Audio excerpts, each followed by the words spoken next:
guess we'll just quickly start off by touching on the Jets game. How did you see it from your perspective? A real battle, but then the fact that we kind of got there in the end. Yeah, it was a big battle on the weekend, but glad the girls got through in the end. It was very tough out there with the conditions and everything, but we created a lot of chances, and I think we all knew that we could get the win in the end. And just talk us through a little bit about that mentality, because it seemed as if you girls were pushing, and in past games it hasn't quite come, but then it seemed to this week. What was the difference between past weeks and on Sunday? I think we're just sick of not getting the 3 points really, so we just said, yeah, we're just going to do what we can and work hard as a team and get the 3 points and get the job done. And as captain, stepping in Nat's place, obviously it's tough because Nat's such a good leader, but how have you found that sort of for you, stepping up to the captain's role and being that leader on the pitch? Yeah, I've definitely found it tough, but it's been a lot easier with the girls like Jada, Shah, Court helping me get through it, so yeah, it's been enjoyable getting through it, but yeah. And so this weekend we've got Melbourne Victory down in Melbourne, a fixture that you performed quite well in last year. Just on that last season, obviously scoring a hat-trick in any game is special, but of course being a big blue, did that mean a lot to you, that last hat-trick against them? Yeah, it meant a lot. It was also my first hat-trick, so I was just happy to get the job, and we got the 3 points as well, and it was a big win, and especially in Melbourne as well to get that. So yeah, very exciting, very happy with that. And what does the Big Blue mean to you? Someone who's been at the club for a long time and seen the sort of rivalry between Melbourne Victory and Sydney, what does that mean to you? Yeah, it's always a very tough game against them. They always have a quality side, so good players are all around, and yeah, we've had very up and down with them, so hopefully we can keep going forward and getting another win against them again. And with them this season, it's weird, they've got a lot of talented players, but they don't appear to be hitting the highs. What do you sort of see that from a Sydney FC perspective, the fact that they have that potential but they're not quite hitting it? Yeah, well, never know what to expect. Teams always step up against Sydney, so they'll probably come out firing, especially since it's a Big Blue. So yeah, we just have to be prepared and not underestimate them. Obviously the fact that they've got players like Chidiac in there, they've got a number of Matildas in there too, plus former Sydney FC player Rachel Lowe, who we will know quite well.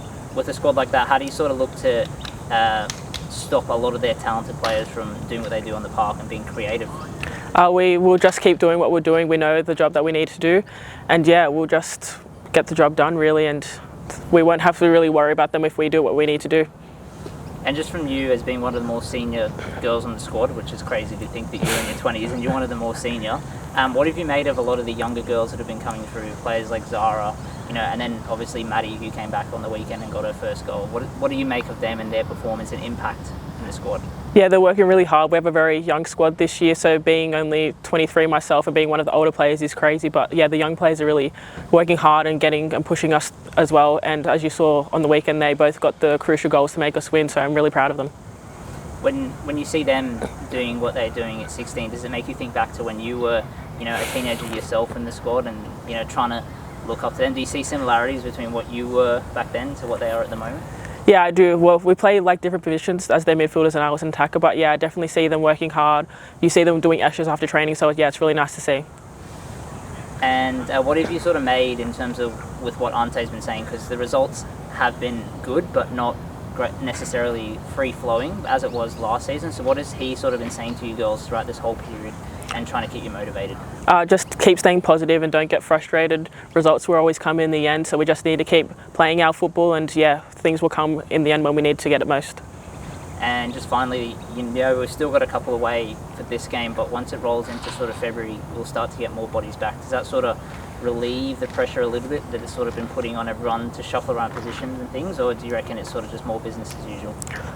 It does relieve a bit of pressure, but it's like business as usual as well. We can't wait for those players to come back, but at the end of the day, we have the squad, and no matter who's in or out, we know we can get a job done, and yeah, we believe in everyone we have. Actually, another question that I just thought of. On the weekend, you played as number 9. You'd obviously notoriously been a winger, more dribbling. How did you sort of see that change of playing as the lone striker, and did you enjoy it? Yeah, it wasn't too bad. I haven't played 9 in a little bit, but yeah, I've enjoyed it. And the last time I actually played 9 was under Ante as well for under 20s tournament. So yeah, it was nice and it was familiar in a way, but yeah, it was enjoyable, yeah. So is that something that we may see more of you in that position, or is sort of unsure? Unsure really, but yeah, see what Ante has to say.